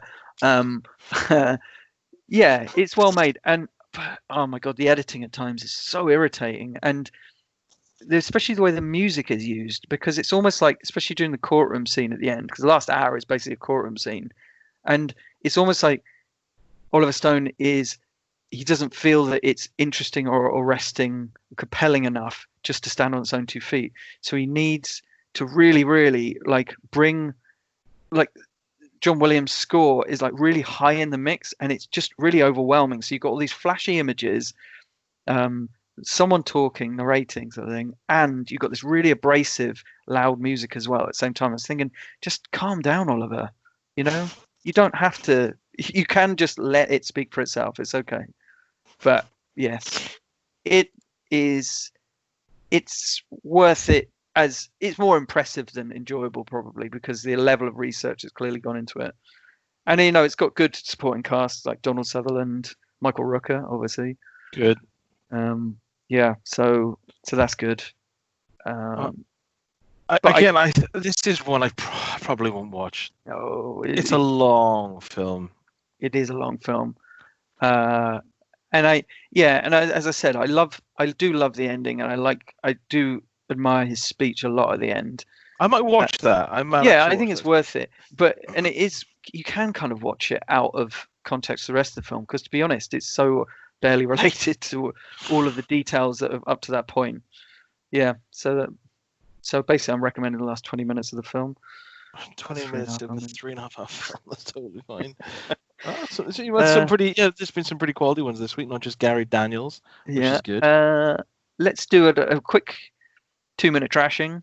Okay, let's do it. Street Fighter from 1984. Watch this. Yes. You've no doubt seen this. A long time ago, yeah. Written and directed badly by Stephen E. D'Souza of Die Hard fame. But also the last film of Raul Julia. It is. He plays M. Bison, is it? Yeah. He intends to take over the world by creating super soldiers, starting with Blanca, yes. He also intends to kidnap the Queen and force the Bank of England to set a ridiculous exchange rate or something like that. The whole gang's here. There is a lot of fan service. But I noticed there's not any actual street fighting in the film. And it ends with a massive shootout like a Roger Moore Bond movie. So I don't really... It doesn't have anything to do with Street Fighter. So Chun-Li is really cool. Ming-Na Wen, who's now in Agents of S.H.I.E.L.D., is very sexy and very cool in this film. But as soon as the focus is off her, it's just boring. Raul Julia does have a lot of fun in it. I gotta say, I do remember this. This is one of the reasons I haven't seen it for a long time, is because this was one of the first films, because I love Street Fighter. I still do. Street Fighter 2. Got the music in my head now. But then, like, I remember watching it as a kid, and whereas you watched like Double Dragon and stuff, it was like there was actually some fighting in it, and my love affair with Mark Dacascos began. I remember Street Fighter 2 being boring and just thinking, it's just the names. Yes. Like, it's just so. I mean, Blanca's awful. I mean, what is that? It's just a guy in. He looks like a half-made Hulk. Yeah, it's literally like they've just put like a ginger wig on him and popped a load of green on his skin, and that's it. It is not as good as Double Dragon, which in itself isn't a particularly good film, but at least it has a vague sense of imagination. And combined, they're not as good as the original Mortal Kombat, so just watch that. It's just really cheap looking, really bad. It doesn't even have that kind of weird, surreal charm of like something like Super Mario Brothers, where it's like in Super Mario Brothers, it's like, I can't believe what's happening before my eyes. With Street Fighter, it's like, well, I can believe it because it's just really dull, and I've seen it all before. It's so weird because 1994 is 2 years after we said Jean-Claude Van Damme's one of his biggest films, Universal Soldier, and it's the same year as Time Cop. Yeah. So it's bad. You wonder why they make these films based on games, because you wonder who they're trying to please. It's bizarre. It's always been bizarre and always will be bizarre. Okay. So yeah, that's. That was it. You just you weren't even gonna. No more on Street Fighter. That was the 2-minute trashing. Bloody hell! Okay. Yeah. So I think we're gonna make it. The Highwaymen is a Netflix movie. Is this with like Woody Harrelson and someone? Woody Harrelson and Kevin Costner. Okay. They play the Texas Rangers who they're brought in to kill Bonnie and Clyde. It's set just after Bonnie and Clyde have arranged a breakout from a prison, not of themselves but of the gang members, and so it's like, right, enough's enough sort of thing. So they bring in these Texas Rangers. Texas Rangers have actually been disbanded by this point because of their dubious tactics and that. So, but they're brought back in for this. It's basically a slow, atmospheric road movie about two old men mumbling and complaining about how many times they've been shot, and then they shoot some people. So this sounds fine, though. Yeah, that's absolutely fine. Yeah, they're at the top of their game. Costner is especially kind of commanding because he's genuinely like this as well. The guy, his name's Frank Hamer. He's genuinely like quite an incredible like cop who apparently genuinely did shoot and kill more than 50 people in his career. So he wasn't messing about. Although I'd say that it's not really that much of a stretch for either actor because they are basically just they don't have to do much range apart from look at just a bit glum most of the time. It's directed by John Lee Hancock, who he makes these kind of quite handsome, pretty smart mid-budget movies. He gets the best out of his actors. He also made The Founder with Michael Keaton and Saving Mr. Banks with Tom Hanks. That rhymed.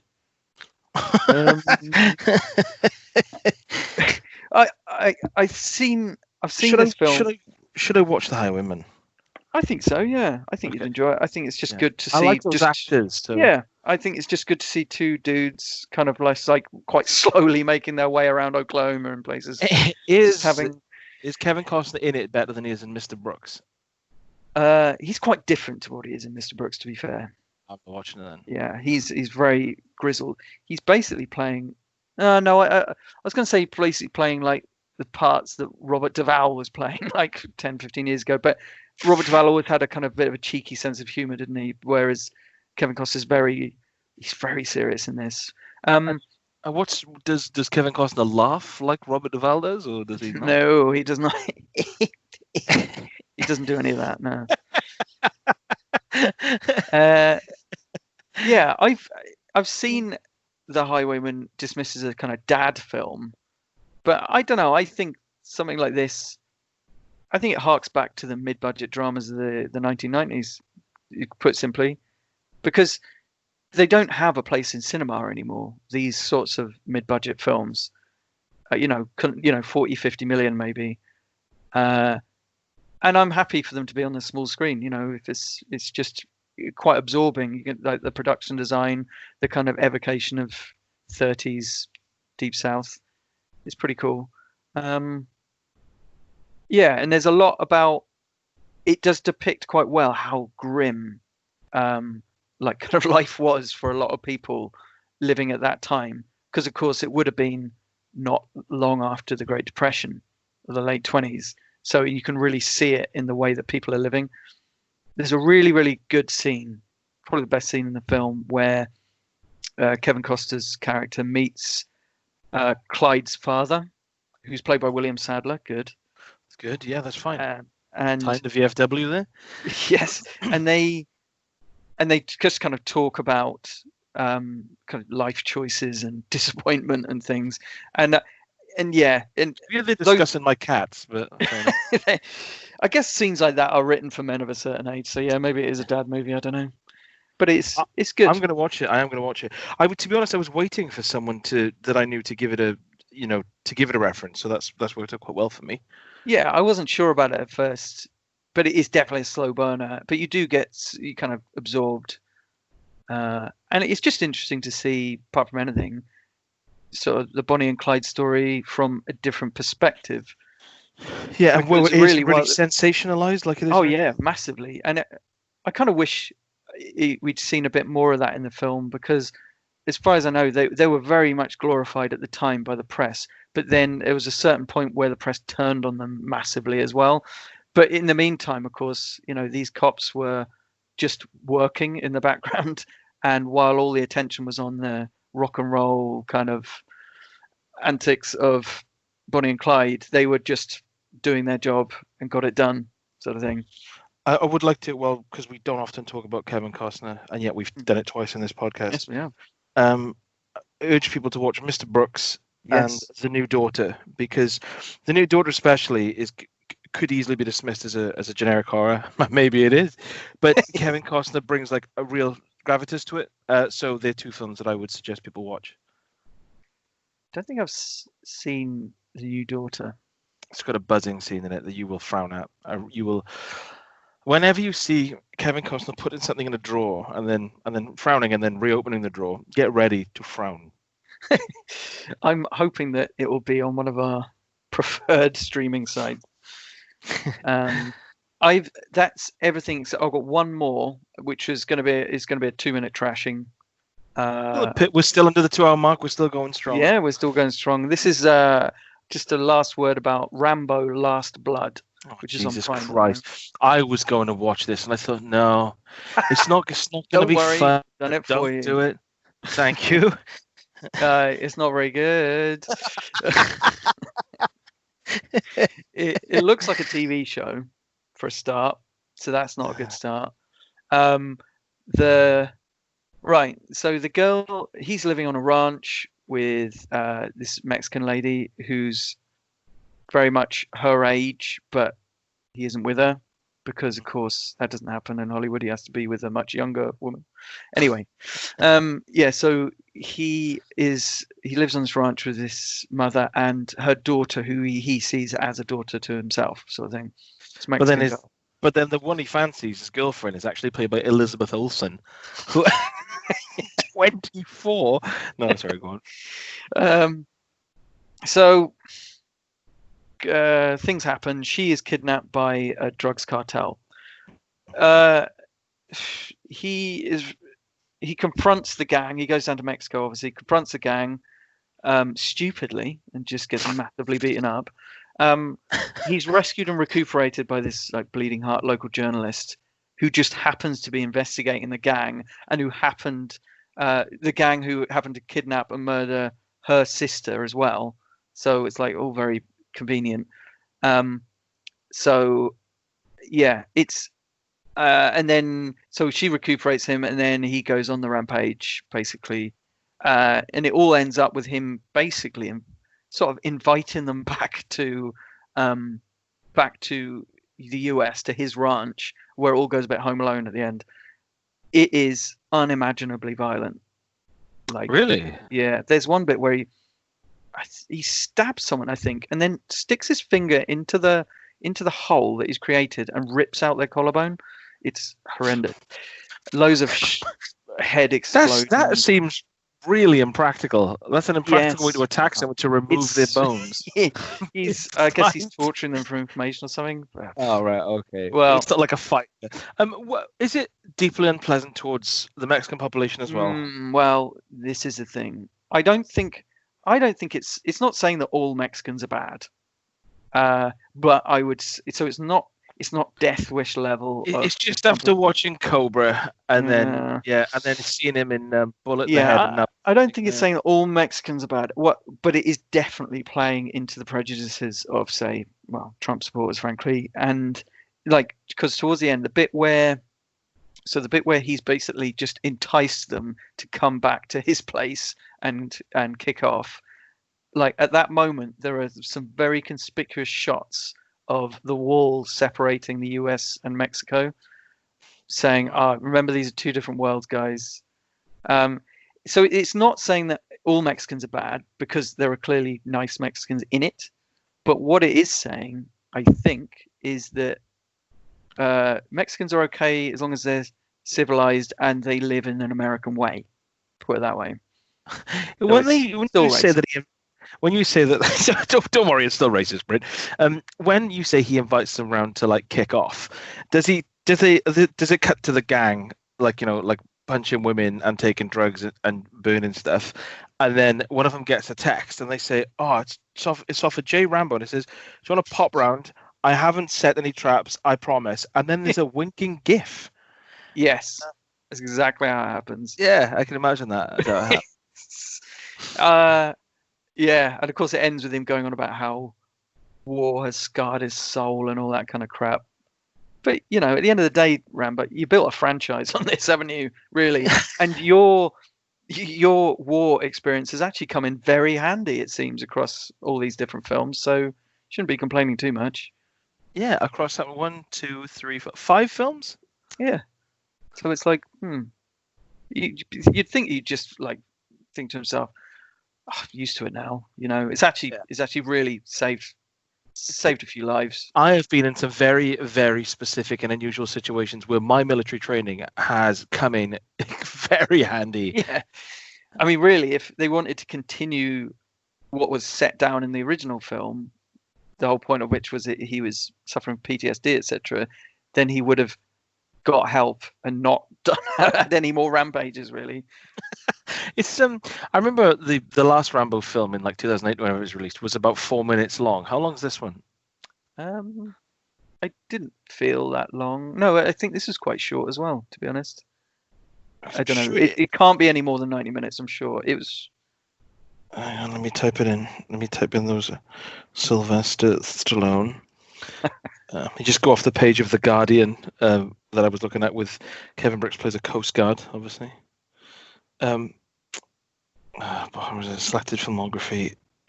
When was it? The last Rambo film was. Christ, he's in a lot of films. Mostly Cap. Rambo 2008, and it was. Oh no, it was 90 minutes. I remember it being really short. And this one is 89 minutes. Yeah. Yeah. No, that's cool. Yeah. For some reason, I had in my head it was like 70 minutes long, but I don't know where I got that from. Maybe it's just so exciting. Yeah, it was like a flash of light. It was a single strobe effect, and the film was over. I was like, oh, okay. It's quite experimental. Yeah, so like I said, I've had nothing for the last hour and a half. So it's been nice listening to you talk. But I mean, it's hard for me to choose a film of the week from because I had such brief sojourn with films. Let me have a look. So, Christ. Ocean's 8, Eurovision Song Contest, Rocknrolla, Beyond the Gates, Cobra, or Firepower. Oh, what's my favourite of the week? Oh, God. Well, I'd probably just have to say Cobra because it's the one we had the most fun with. Beyond the Gate was good up to a point. I'd say Cobra was the one for me. Yeah. That's a depressing film of the week. I'm going to go with, I think Flight is very good. Catch on Netflix. Yeah, and it's, as I say, grower, not a shower. But I'd also mention Black Rainbow again because that was a very interesting, intriguing film, and I'd like to recommend it because it's kind of film that could just slip out of existence almost because it's so kind of slight and forgotten. Can you also, I know Black Rainbow you recommended, but can you also just say the first two syllables and recommend that as well? What? Black Rain, Rupert. With Michael Douglas and Andy Garcia. Oh, I get what you're saying now. Yeah, you just have to say. I need to watch. I did actually look for Black Rain on streaming services, but I have to pay for it. Pay. Yeah, I think I saw it once. I'd love to watch that again. It could be a film we need to watch together, to be honest. It's so important. It is. It's such a push moment in 80s action films. I think I've only seen the cut version as well because it was on TV. So the bit where someone who will remain nameless gets beheaded, you just don't see anything. It's just baffling what actually happened to him. Does it just cuts to them? Someone lifting a sword up, and then it just cuts and they fall over, and then Michael Douglas like, where's his head gone? What is his head full of? He's forgetful. He forgot to put his head on. Cobra and Flight. Yeah, two tasty films. Yeah. Again, I've really got to up my ante and pick up some films this week. So, have you got any that you know? I've got to pick up my auntie from school. Yeah, she's been held back several years. So, yeah, anything you've got that you know you're going to watch over the next week? Anything in the post or? I don't think so. I think I'm pretty much bang up to date. I'll probably go a little bit easier on it this week so I don't get a backlog. Please don't let the podcast impinge on your film watching. I'm probably going to watch Rambo because I've seen them all, and it's like I may as well watch this last one if it's like 90 minutes. Yeah. There'll be some gold between now and then anyway. And we know there's going to be at least one UE ball, so there you go. Yeah, that's going to keep us going for 2 hours. Right then, we've clocked in at 1 hour 58, so that's good timing. Thank you for picking up my slack, and have an awesome evening, and I'll speak to you soon. And you. Love you. Bye for now. Love you.